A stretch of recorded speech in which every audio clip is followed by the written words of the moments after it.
match situé à Aruba, puisque malheureusement Haïti ne peut pas recevoir sur son territoire. Donc il a fallu qu'on s'adapte. Et malheureusement, sur un terrain artificiel, donc il a fallu aussi aménager les séances, trouver le bon compromis pour que tous les joueurs soient opérationnels pour cette compétition, ce qui, je l'espère, sera le cas s'il n'y a pas de quoi que ce soit à l'entraînement. Voilà, donc deux bons matchs de préparation face notamment Curaçao, une équipe qualifiée également pour cette compétition, et vous le verrez, qui aura quelques arguments. Donc voilà, maintenant on est focus sur le match de demain, sur cette compétition, sans oublier que ces matchs de haut niveau face à de beaux adversaires vont aussi nous permettre de nous préparer pour les matchs de Coupe du Monde qui arrivent en septembre et qui sont, depuis mon intronisation, l'objectif principal que l'on s'est fixé avec ce groupe. Essayer de ramener Haïti sur la scène mondiale, qui serait un formidable défi puisque ça n'a pas été fait depuis 1974. Voilà. Mais évidemment, on va essayer de bien démarrer demain et, comme toute compétition, de déjà faire mieux que la dernière fois. Et faire mieux, c'est essayer de passer ce premier tour et d'être dans les deux équipes qui seront qualifiées. Voilà l'objectif, en tout cas, que je propose aux garçons et on va s'y atteler dès demain. Johnny, from the player side, if you can expand on. Et Johnny, de la part de joueurs, comment était la préparation du groupe? Quel était votre focus dans ce tournament? Vous, comme un joueur, quelles sont les expectations de les membres de votre équipe? Écoutez, je trouve que déjà ça a été une bonne chose qu'on ait deux matchs de qualification pour le prochain tour de la Coupe du Monde. Donc ça nous a permis aussi de retrouver des sensations. C'est vrai que c'est toujours difficile de redémarrer une compétition après un championnat qui a été, pour la plupart d'entre nous, arrêté début mai, voire mi-mai. Donc voilà, il fallait remettre le corps en route. Et ces deux matchs nous ont permis de retrouver des sensations. Et je pense que ça a été une bonne chose pour nous. Et puis aujourd'hui, voilà, il y a un beau challenge à relever. C'est une compétition que j'ai eu la chance de faire, donc un très beau tournoi. Maintenant, voilà, comme l'a dit le coach, on a des objectifs. Ça serait, voilà, nous, on veut forcément passer sur ce premier tour. Maintenant, voilà, l'objectif premier, c'est aussi de préparer l'après. Le plus important, voilà, c'est les matchs qui vont arriver après. Mais voilà, on sait qu'on est capable de faire de grandes choses avec ce groupe, et à commencer par le match de demain. Et on va prendre quelques questions. Caleb GFT.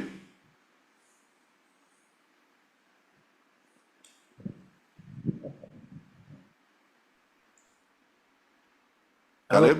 Oui, bonjour, je suis Caleb GFT Pierre pour Haïti Tempo. J'ai une question pour le coach et une question aussi pour Johnny.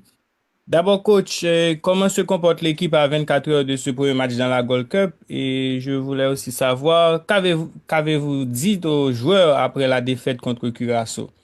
Et pour Johnny, nous avons constaté quelques failles défensives lors des derniers matchs de l'équipe. En tant que gardien, vous avez une meilleure lecture du jeu. Et que faut-il améliorer selon vous dans l'équipe? Merci. Alors, je vais démarrer. Concernant ce que j'ai pu dire aux joueurs, c'est que c'est une chance incroyable de pouvoir revêtir le maillot haïtien dans cette période difficile pour le pays et face à d'aussi belles nations que nous allons rencontrer, telles Saoudi, Trinidad et Tobago et les États-Unis. Il va falloir également se lâcher sur cette compétition, être entreprenant, rectifier les quelques erreurs que l'on a pu faire sur le dernier match. Voilà, on s'y attelle depuis 3 jours. Donc non, tous les feux sont ouverts pour moi. Je n'ai qu'à me louer depuis mon intronisation avec la sélection d'Haïti du comportement des joueurs d'une manière générale. Les garçons sont heureux de venir défendre les couleurs de leur pays, très fiers. Non, d'une manière générale, très content d'être à la tête de ce groupe. Et j'espère qu'on fera honneur au pays et qu'on montrera une formidable image de cette équipe.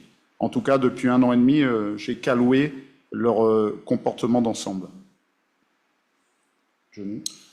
Pour la question, alors concernant le match de Curaçao, oui, malheureusement, on a vu aussi nos failles. Maintenant, faut pas oublier que je pense que psychologiquement, ça a été un autre match que contre Aruba. Faut savoir aussi qu'on était déjà qualifié après le premier match. Alors, je pense que ça a pu jouer un rôle psychologique durant le match, mais voilà.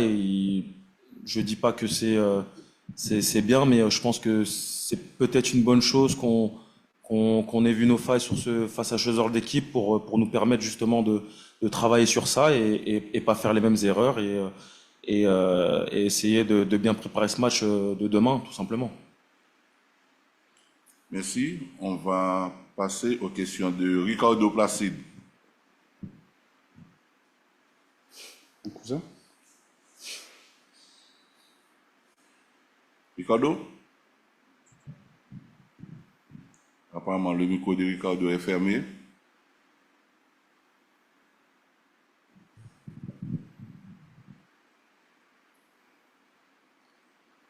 Bon, désolé, on prend quelqu'un d'autre. Adams, Carrière. Alors, Ok, Ricardo est là. oui. Bien, Ricardo. Bonsoir, coach Mignet. Je Bonsoir. suis Ricardo de Total Mix. Après la défaite 5-1 face à Curaçao mardi dernier, quelle lecture faites-vous des failles défensives qui ont permis à l'adversaire de marquer à 5 reprises et aussi à la suite du tirage au sort des qualifications pour la Coupe du Monde ce jeudi, comptez-vous collaborer étroitement avec la fédération pour tenter de convaincre des joueurs comme Delgado ou Wilson Isidore de rejoindre la sélection afin de renforcer l'équipe en vue de la dernière phase des éliminatoires qui débutera en septembre.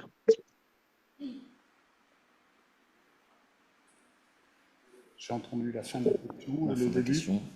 Bon. Je vais essayer de répondre déjà sur la question des joueurs qui pourraient rejoindre la tanière de la sélection d'Haïti. Effectivement, on a scouté pas mal de garçons, on est rentré en contact avec eux. Je lis un peu tout et n'importe quoi dans la presse. Aujourd'hui, Bellegarde, je pense, est sensibilisé avec ce qu'on fait. Il suit nos résultats depuis quelques mois maintenant. Il a été l'année dernière blessé en début de saison. Il souhaitait, en étant revenu bien en forme, couper de manière à bien réentamer la prochaine saison sportive avec son club, qui sera importante en Première Ligue, avec tous les enjeux que cela comporte. C'est un garçon, à terme, je pense, qui va nous rejoindre, je l'espère, dès septembre, parce que si on veut aussi se qualifier pour la Coupe du Monde, c'est maintenant que l'on peut avoir besoin de renforts. Après, quant aux autres, voilà, on les suit, on est en contact avec eux. Encore faut-il ne pas prendre pour prendre un joueur professionnel. Il faut qu'il y ait une fibre haïtienne derrière, parce qu'il y a un groupe qui est en place, qui a plutôt bien répondu depuis 1 an et demi, qui aime son pays, qui est très investi. Donc il ne s'agit pas de faire n'importe quoi, il faut que le garçon s'intègre aussi au milieu de ce groupe et amène une plus-value. Donc voilà, ça sera. Là, on est focus sur cette compétition et dès qu'elle sera terminée, on va repartir au combat et essayer de voir ce qu'on peut faire pour ouvrir les portes de la sélection. Depuis mon intronisation, c'est ce que j'avais dit lors de mon premier discours avec les garçons. Je souhaite que les portes de la sélection soient ouvertes en permanence, que ce soit pour y rentrer ou pour en sortir, de manière à ce qu'il y ait de la concurrence au sein du groupe, parce que je pense que ça stimule les garçons et ça nous emmènera à être encore un peu plus performants. Mais encore faut-il que les garçons méritent d'y entrer. Voilà, donc ça sera l'enjeu après cette compétition de pas mal de discussions, d'observations, certainement de rencontres avec certains d'entre eux. Voilà, je ne peux pas en dire plus parce que pour l'instant, notre concentration est tournée vers le match de Saoudi et cette Gold Cup. Et on va passer à une autre question. Autre quoi, aux autres questions, on reçoit Adams Carrier. Adams? Son micro est fermé. Adams?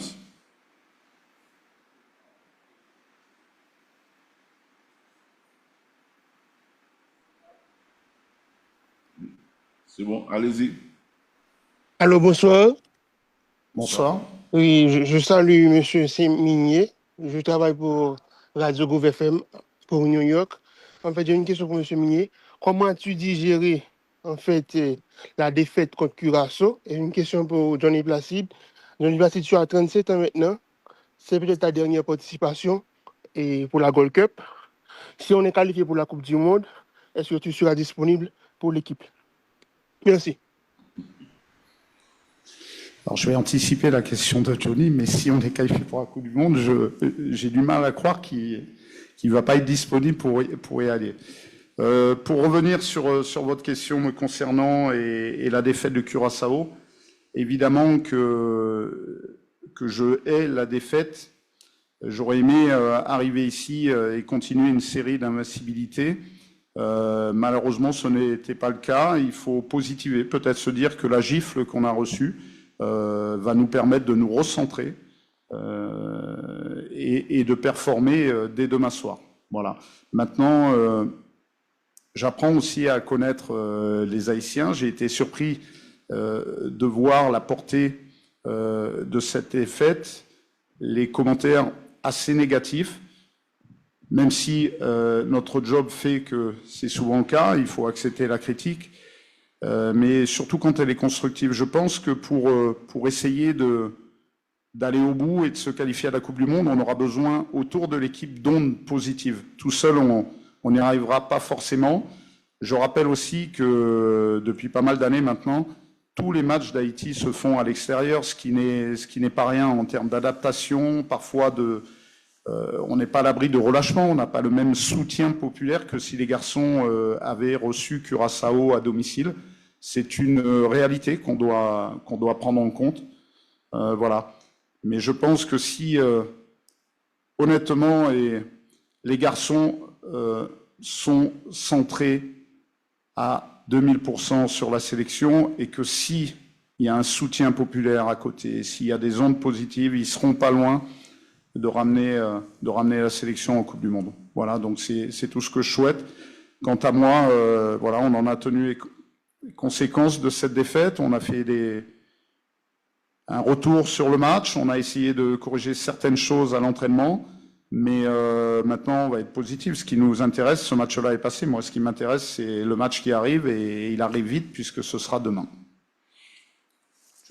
Ouais, pour répondre à la question, effectivement, j'ai 37 ans, donc je ne vais pas vivre éternellement, mais c'est vrai que voilà, aujourd'hui, cette compétition, en tout cas pour la Gold Cup, sera ma dernière compétition, ma dernière Gold Cup. Voilà, l'objectif, moi, c'est d'emmener le pays à la Coupe du Monde. Voilà, donc je me donne encore voilà, toute cette année, et puis en espérant qu'on soit qualifié pour cette Coupe du Monde, mais c'est vrai qu'effectivement, pour cette Gold Cup, ça va être ma dernière. Donc j'espère la finir de la meilleure des manières.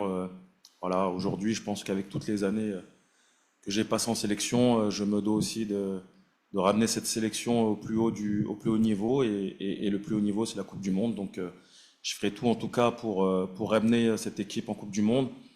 Et comme je l'ai toujours fait, hein, j'ai toujours tout donné pour la sélection, j'ai jamais triché.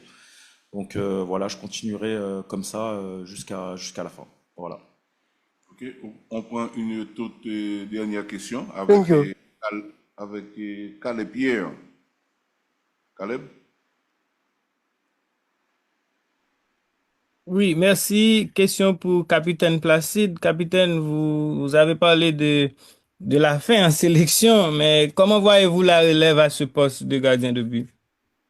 J'ai pas entendu. Comment voyez-vous quoi? La relève. La relève à ce Ah, la poste. relève. Bon, après, la relève, écoutez, aujourd'hui, on a deux gardiens en sélection qui sont avec moi, Alexandre Pierre et puis Garrison.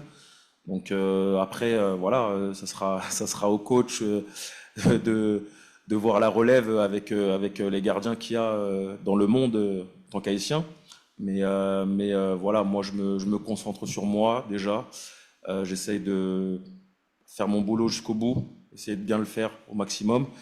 Et après la relève, derrière déjà il y a un garçon très talentueux, Alexandre Pierre, que je pense qui peut avoir des belles histoires avec la sélection. Donc, mais voilà, j'ai encore quelques mois encore à faire. Mais pour l'instant, je pense pas à la fin. J'essaye de penser au moment présent. Et puis, quand ça sera la fin, ça sera la fin, tout simplement. Okay.